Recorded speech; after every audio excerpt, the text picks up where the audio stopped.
this is a bill for, by, and of community members, like the ones you see behind me in the hearing room today, who have struggled to have their identities recognized by our state.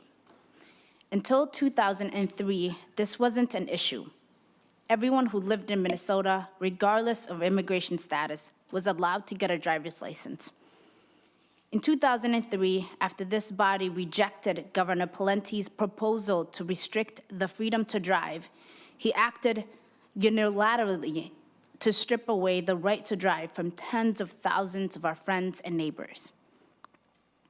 This body has never passed a statute that restricts the freedom to drive, but we can restore it. This bill is common sense.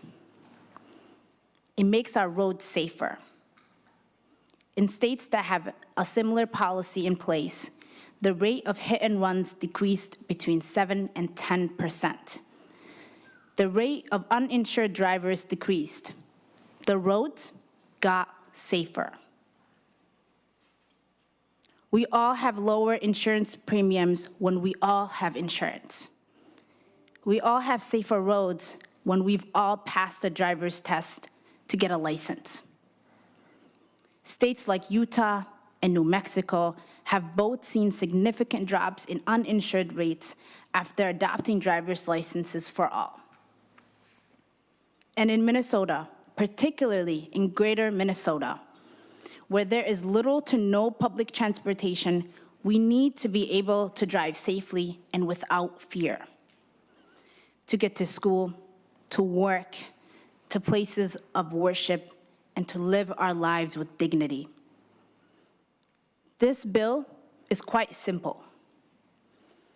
First, it restores the ability of all Minnesotans, regardless of citizenship or immigration status, to obtain a Class D driver's license, as long as they pass the written test and driving test, prove that they are a Minnesota resident and obtain insurance. Second, this bill ensures that certain data to obtain a Class D driver's license is private so that Minnesotans can rest assured that their data is protected. And third, this bill ensures that the executive branch can never again unilaterally and undemocratically take away driver's licenses from our immigrant communities and refugee neighbors. I want to tell you about the experience of my mom. She immigrated to the United States along with my siblings and I when I was just 9 years old. She lives in South Minneapolis, but for years, she's worked at a factory in Chaska. She works really hard. It's tough. Physical labor, demanding on both the body and the mind.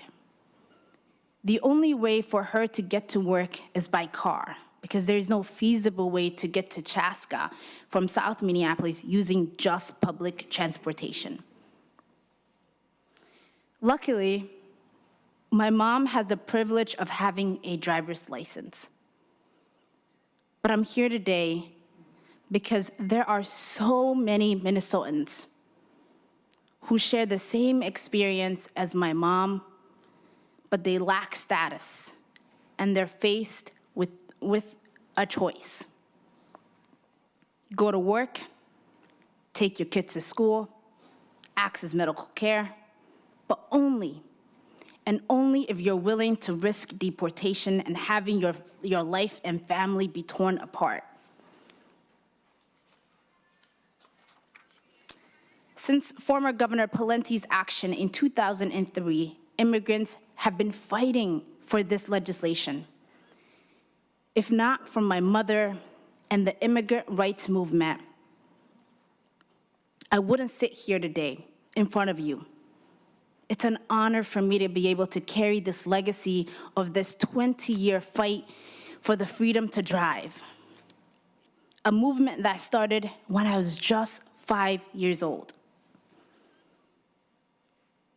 Members, in few moments, you will hear profound testimonies from community members who've been impacted by this issue, from members of law enforcement who will talk about how it's a public safety issue, from members of the faith community who will talk about this and how it's a moral issue, from our friends in labor and the business community who will talk about how this is simply an economic issue. Committee members, I ask you to consider their testimony with an open mind and an open heart.